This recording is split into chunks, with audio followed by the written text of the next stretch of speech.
I'm actually going to cut to the chase and talk about the real deal. Where's the money, right?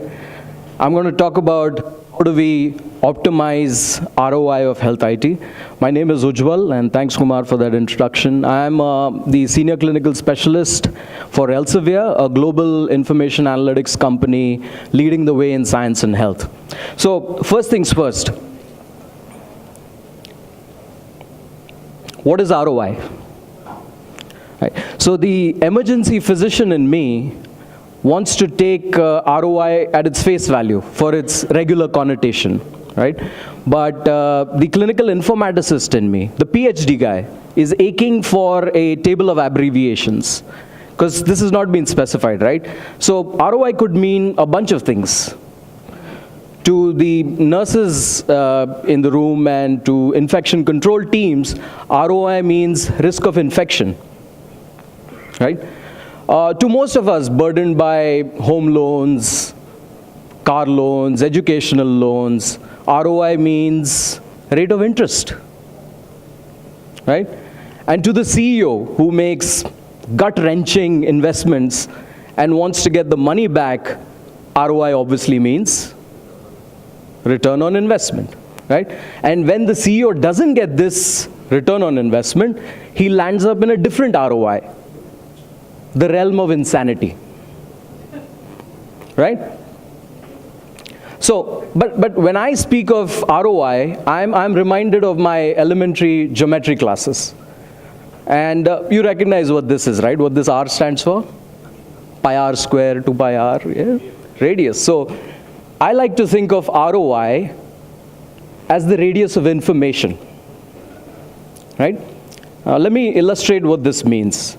Now think about this as the circle of knowledge, the superset of knowledge, all that we know in medicine, right, in health sciences. Now there are things that you know,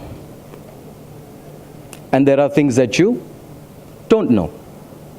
True? Now the caveat here is, now if you think of things that you know and things that you don't know, the caveat is that you know what you know, and you know what you don't know. So what's missing? What's the bigger part of the circle? Don't know what you don't know. Exactly. And that, my friends, is at the root of what I call knowledge variability. No two doctors, no two nurses know the same amount of knowledge. And that's at the core of knowledge-based medical errors. And if you think of medical errors at the highest level, they can be because of two fundamental causes. Knowledge-based errors, knowledge variability, and operational variability. Now, what does operational variability mean? It's something that my physician friends, that we are infamous for, right? Operational variability is this hapless patient who received 100 milligrams an additional dose of sildenafil, right? Not a good drug to have when you're suffering from pulmonary hypertension. Viagra, not 100 milligrams more. So that's operational variability, prescription errors. And there are, a host of other errors if you think of.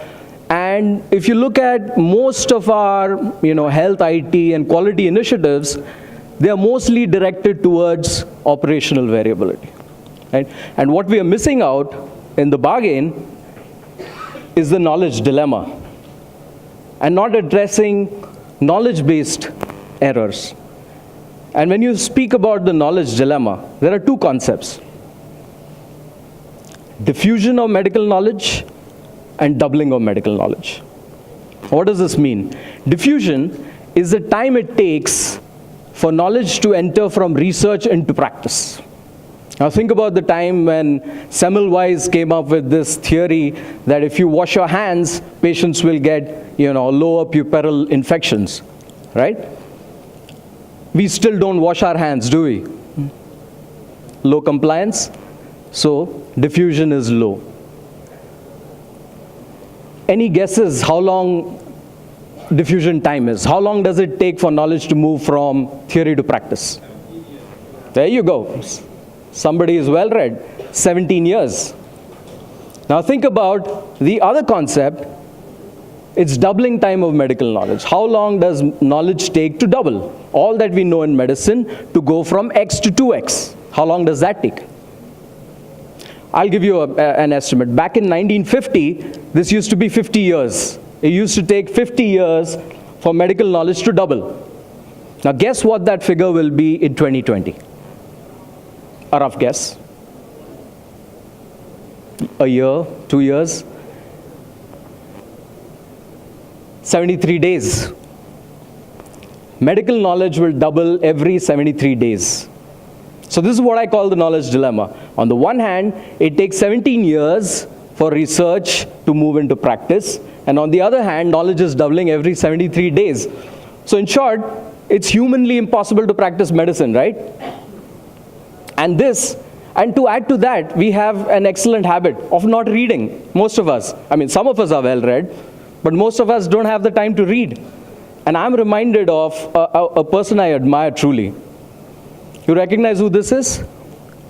It's not Friedrich Nietzsche, all the philosophers here. Don't go by his mustache. So Sir William Osler says, it's astonishing with how little reading a doctor can practice medicine. But it's not astonishing how badly he may do it. Right? And this, my friends, comes with a cost. The cost of knowledge. What is the cost of knowledge? $10 million was the estimate of the cost for adverse events in one of the tertiary care centers. So you say, let's standardize care. We'll get all doctors to create protocols and create guidelines, etc. So that costs $3 million for developing order sets. It costs $1 million to develop clinical practice guidelines for the nurses. And this is because you're pulling doctors and nurses away from the care floor and putting them into a conference room, asking them to come up with guidelines. So this is what I like to call care replacement costs. And it's huge, to the tune of millions of dollars, right? So the cost of knowledge. So all of this, it boils down to three fundamental questions. One I've asked before, is the practice of medicine no longer humanly possible? How can we avoid variability in patient care while keeping current? And how can we optimize ROI of Health IT? See, the answer was published way back in 2001 when I passed out medicine in a seminal work called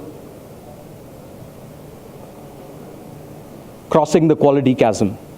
For those of you who have read this publication from Institute of Medicine, great. Those of you who haven't, I would recommend you download this. It's in the public domain. It's something which was, which changed the face of quality forever. So IOM says evidence-based care processes supported by automated clinical information and decision support systems offer the greatest promise of achieving the best outcomes. And CDSS, Clinical Decision Support System, is the crown jewel of the EHR, is what Gartner said. And Gartner actually came out with EHR generations.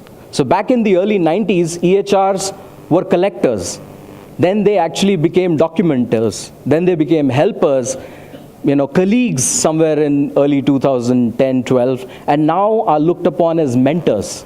But with the use of something that I call evidence adaptive CDSS, that the CDSS is not evidence-based, it's evidence adaptive. It adapts to published literature, to patient data.